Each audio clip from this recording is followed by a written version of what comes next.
So when my hands and everything was shaking all over, then we picked it up, and then put it in a pit, and then put the GC slab there, and then we exploded. Now that helicopter has got blades, it Ah, can't touch anything. So it was something like landing inside a well. He called me up and he says, Raman, are you all right? I said, yes, I'm all right. Why do you ask me, sir? okay. He says, you joker, they shot at you, the Pakistanis. O my मेरी क्या फिक्र तुझे क्यों आंख से दरिया बहता है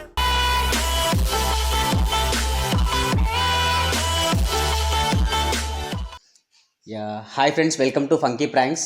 అండ్ ఈరోజు మీ అందరికి తెలిసిందే, మన 2019లో పుల్వామా దాడిలో ఒక 45 మెంబర్స్ మన జవాన్లు బాంబ్ బ్లాస్ట్లో చనిపోయారు. ఈరోజు ఫిబ్రవరి 14th అంటే అందరూ అనుకుంటారు వ్యాలంటైన్స్ డే అనుకుంటారు కదా, లవర్స్ అందరూ చాలా హ్యాపీగా ఎంజాయ్ చేస్తారు. బట్ మనందరం ఇంత హ్యాపీగా ఉండడానికి కారణం మన జవాన్లు. అక్కడ బార్డర్లో అంతమంది మనందరి కోసం, మన హ్యాపీనెస్ కోసం వాళ్ళు వాళ్ళ పేరెంట్స్ని వదిలేసి అక్కడ బార్డర్లో మన హ్యాపీనెస్ కోసం వాళ్ళు అక్కడ మనకు సేవలు చేస్తూ ఉంటారు. అక్కడ వెళ్ళి మనం చూడకపోయినా అక్కడ సేవ చేసి వచ్చిన సార్ మనతో పాటు ఉన్నారు. ఒకసారి ఆ సార్ని అడిగి తెలుసుకుందాం. సార్ అక్కడ పరిస్థితులు ఎలా ఉంటాయి అండ్ ఏంటనేది ఒకసారి సార్ని అడిగి తెలుసుకుందాం. Hi sir, my name is Ravi Varma. Oh, nice meeting you. Thank you, Though sir. it is wrong to shake hands in Corona, we'll make an exception of that. Yeah okay sir, thank you.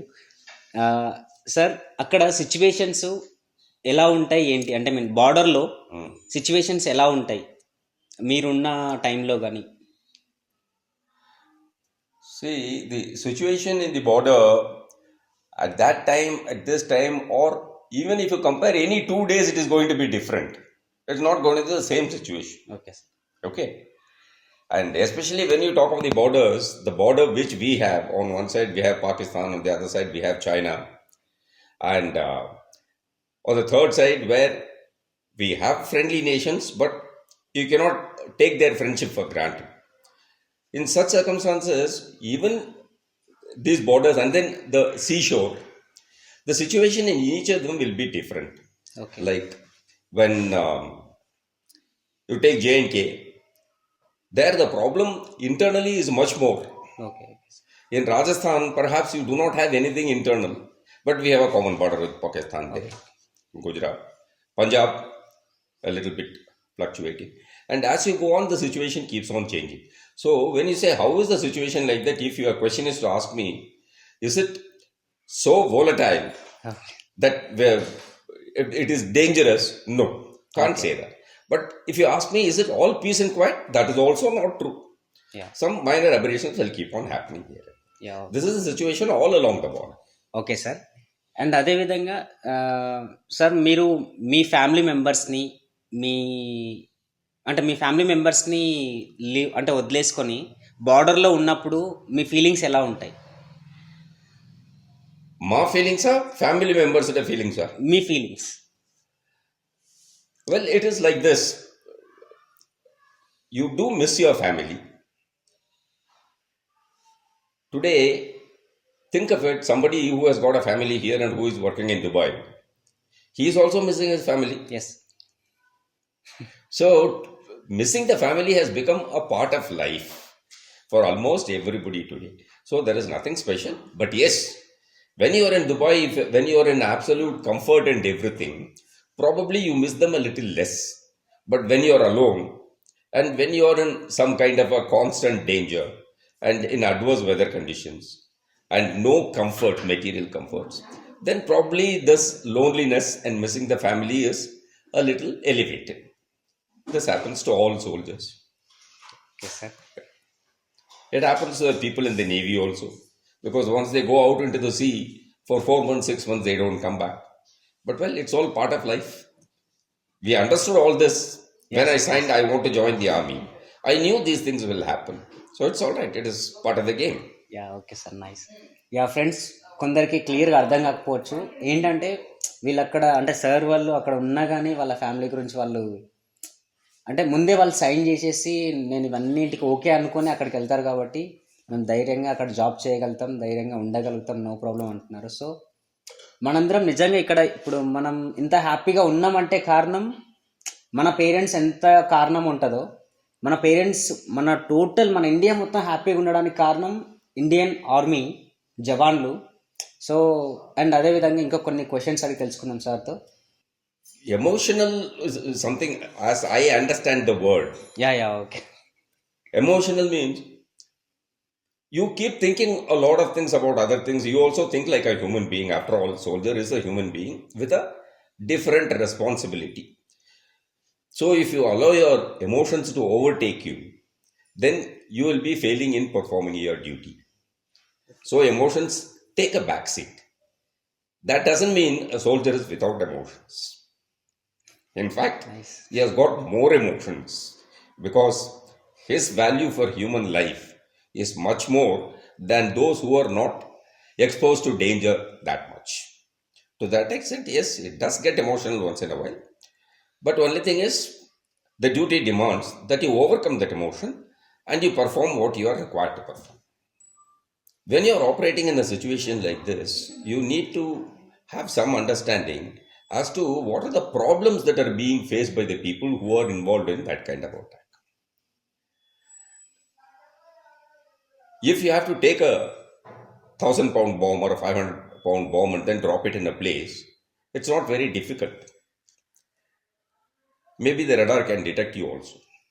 But every day for 5 years, 10 years, you keep on sending 10 grams, 1 kilo, 2 kilo, and then you collect 45 kilos of RDX or whatever. Okay.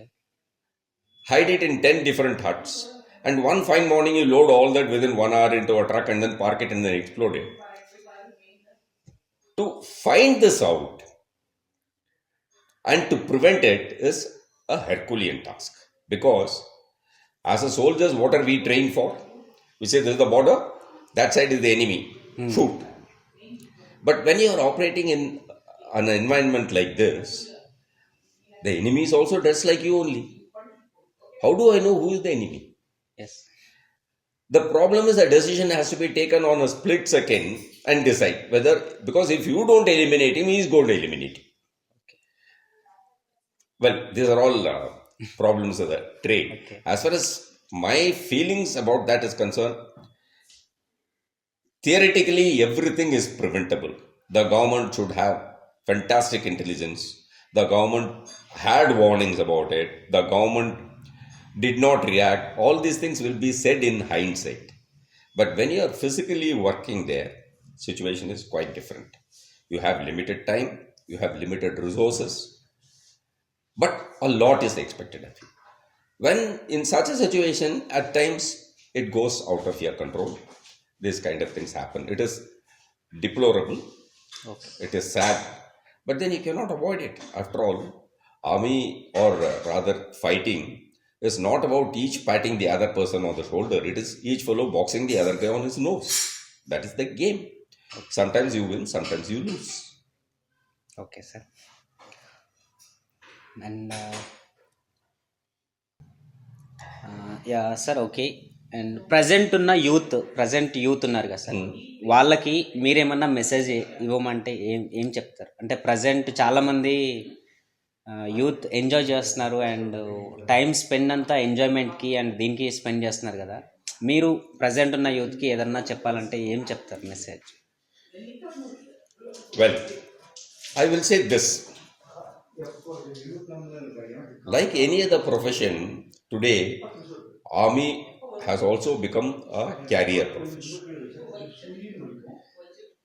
But fundamentally, there is a very big difference between army as a career and other professions.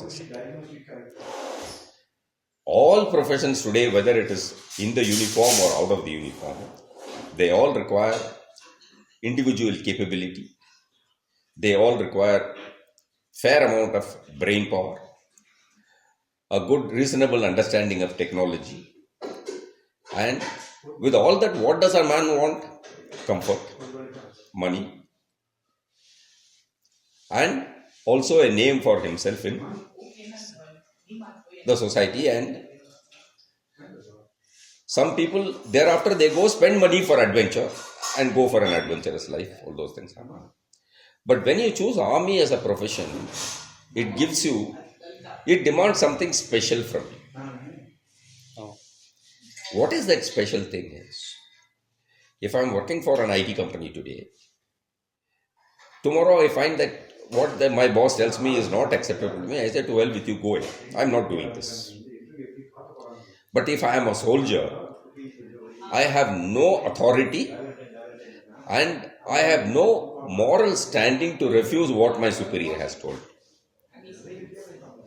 To that extent, I have to subordinate myself to the rules and regulations.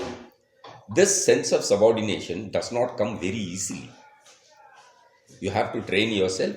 You have to convince yourself, yes, this is the way army can function and therefore the law must be supreme. The convention. The second thing is what they call the camaraderie. In the army, when you do your job, you are not only doing it for yourself, you are doing it for those who are fighting alongside you, those who are behind you and supporting you in different ways. At the nick of the moment, you can't say, if you are in some other job, maybe a bank job, one day you don't like the job, you say, I don't want it, I am going back. But a soldier cannot say that, rather should not say that. Because to prepare another soldier and put him in his place, how many years is it going to take? Then you are doing a disservice to the nation. Then there are practical difficulties. You may have a very tough job. You may be working for 17, 18, 19 hours a day. At the end of it, you have guaranteed relaxation, guaranteed food, guaranteed recreation. If you choose service life, these things are not guaranteed.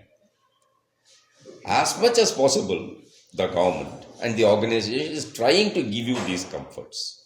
But these two things do not go together.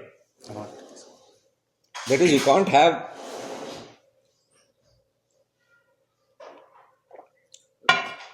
guaranteed military comforts and at the same time you can't say, okay, I'll perform my soldierly duties. So, and then lastly, the adventure element involved in it. And above all, when you compare people with equivalent capabilities, you will find that things are far better today. But in my time, financially, we were not well off. Comparatively, our salaries were very meager. We had a lot of other facilities, all right. But if you talked of salary per se, it was not comparable. Okay. But yet we decided this is what we want because the other things which the army had to offer us, like facilities for sports, for traveling, for meeting various people, and having a taste of various cultures, living in different kinds of weather, terrain. It may be appealing to some of you, but only if you treat that as a punishment, please do not opt for the olive green uniform. But if those are the things you like, if you are willing to give a little more than what you are getting, and if you want to lead an adventurous life, and if you can manage with a reasonable income, and you are not very ambitious monetarily, I think this is a good career.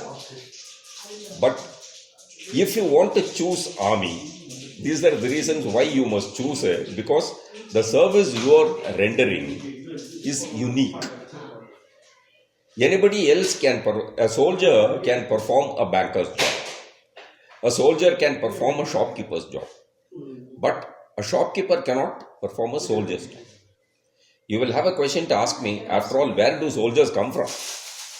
The point is, at some point of time, once we get trained to perform a certain type of duty, a soldier's duty, then thereafter it becomes special.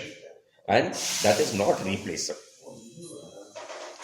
Therefore, if you are looking for these things in your life, and if you think you have got these things in you, in your basic character, army is for you. If it is not, then you will do a bigger service to the country by not joining the army.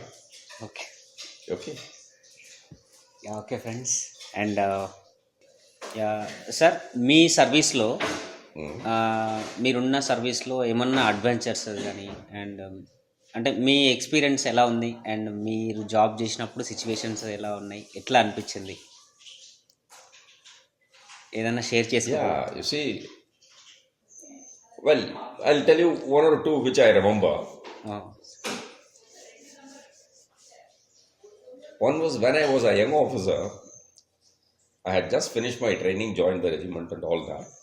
And we had to throw grenades. You know what's a grenade? Yes I know We had to train the Jawans to do that. I was made in charge of that. And I was told to take 20 soldiers and given 100 grenades or something like that. And I was told, okay, you train them to throw the grenade. What happens in that grenade is, it has got a safety pin. You pull that pin, and then the moment you throw it, there is a spring. Okay That spring gets released. Okay As long as you are holding the grenade, that spring is not released. The pin must be removed. You must be holding that. And then only when you release it, within 4 to 7 seconds, it will explode. So I put 4 chaps in front, gave them one grenade each. I said, pull the pin. They pulled, I said, throw, and they threw it on command. We were on a river bank, and the river itself was about 30-40 feet below. So we were throwing it into the pit. The 4 grenades fell down there, and they did not burst. Now, there are villages around that area. You can't leave it like that, because a villager may step over it, a cattle may step over it. Okay Now what to do? Now it is armed. That means any small disturbance will make it explode. It's a dangerous thing to leave it there. So I said, okay, something has to be done. Okay I told my Havaldar who was with me, I said, all the Jawans will stay here. And I had some explosives. It's called a gun cotton slab. You put a fuse in that, you make it explode. Whatever is close to that will also explode. I went down. He said, Ki, Saab, where are you going? Kya karne ja rahe?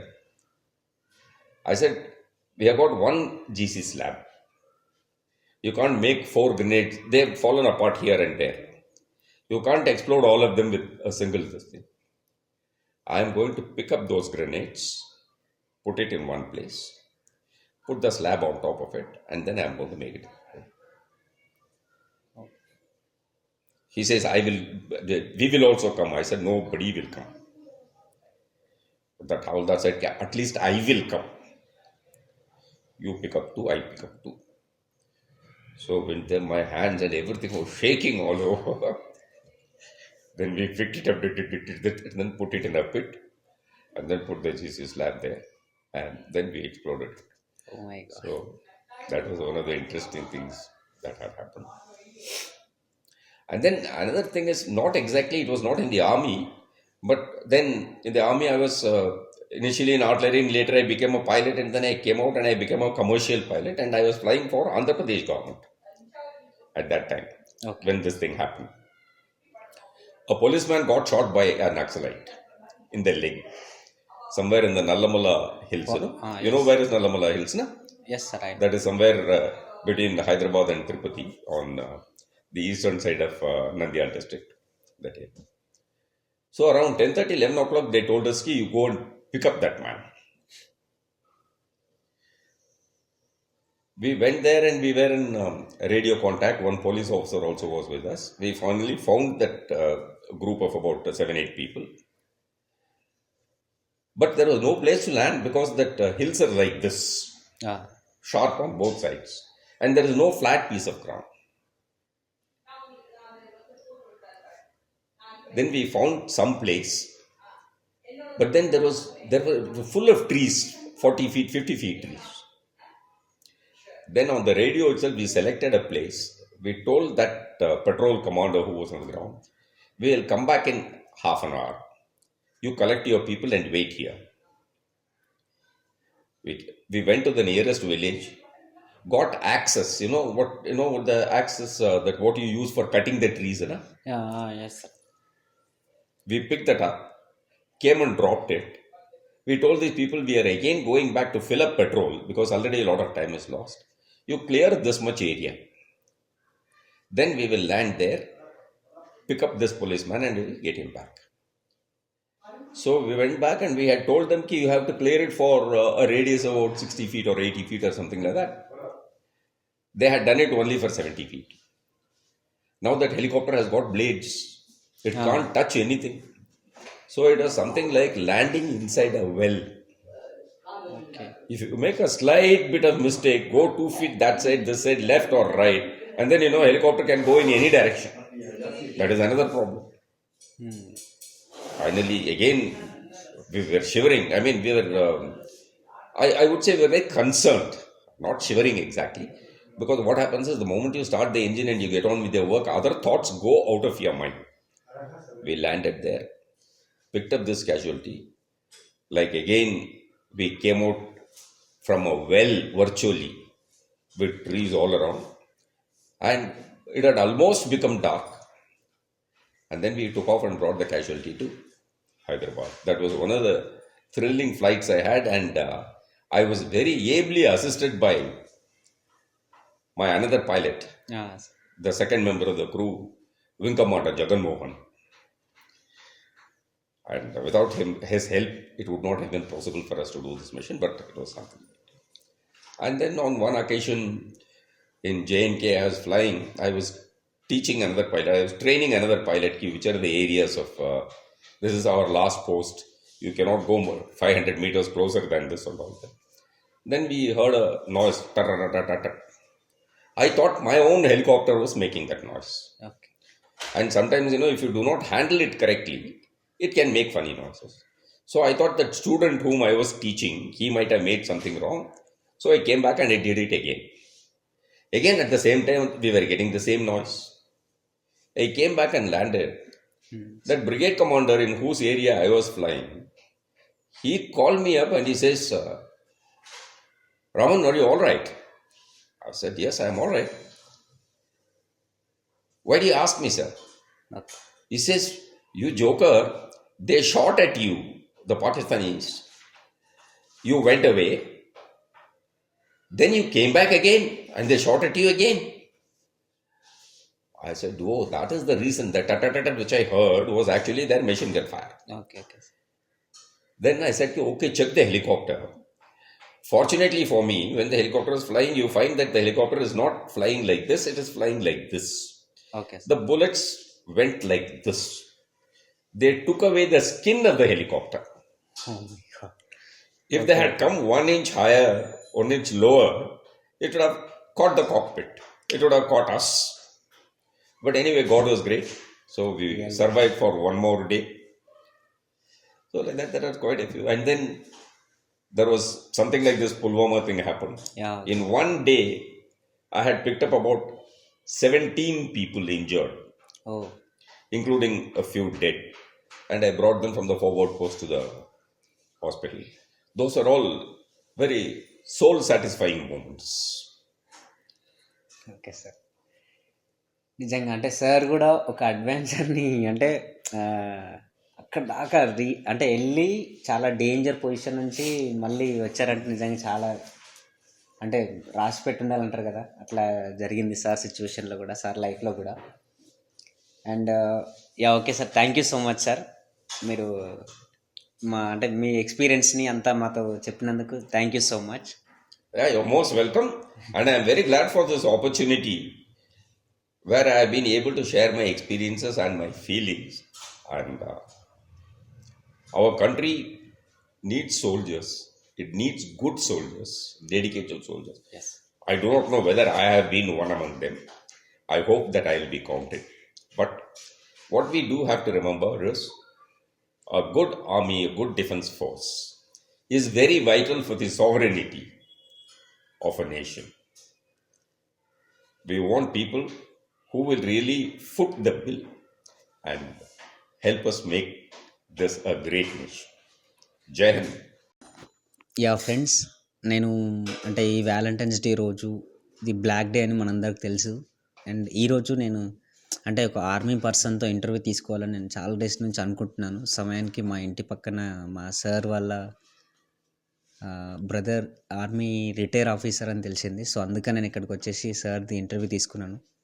అంటే తన sir experience and అంటే sir experience ఎలా ఉంది ఏంటి and అక్కడ వాళ్ళు ఎలా face చేస్తారు ఏంటని మీకు తెలియజేద్దామని చెప్పేసి సార్ దగ్గరికి వచ్చి ఇంటర్వ్యూలో తీసుకొని మీ అందరికీ ఈ వీడియో ఇస్తున్నాం. ఏమో నాకైతే నిజం చెప్తున్నా ఇంకా ఫియర్గానే ఉంది. ఎందుకంటే సార్ పక్కన కూర్చొని సార్కి షేక్ హ్యాండ్ ఇస్తుంటే కూడా చాలా ఫియర్గా ఉంది. ఇప్పుడు కూడా నాకు అట్లా ఫియర్గానే ఉంది చెప్పాలంటే. ఓకే, మీ అందరికీ నచ్చుతుంది అనుకుంటున్నాను. ఓకే, అందరూ మాత్రం నిజంగా జస్ట్ ఒక 30 సెకండ్స్ అయినా సరే మౌనం పాటించండి మన ఆర్మీ జవాన్లందరికీ. Okay, thank you so much యార్ అందరికీ. Miss you all and love you all. Oh my मेरी क्या फिक्र तुझे क्यों आंख से दरिया बहता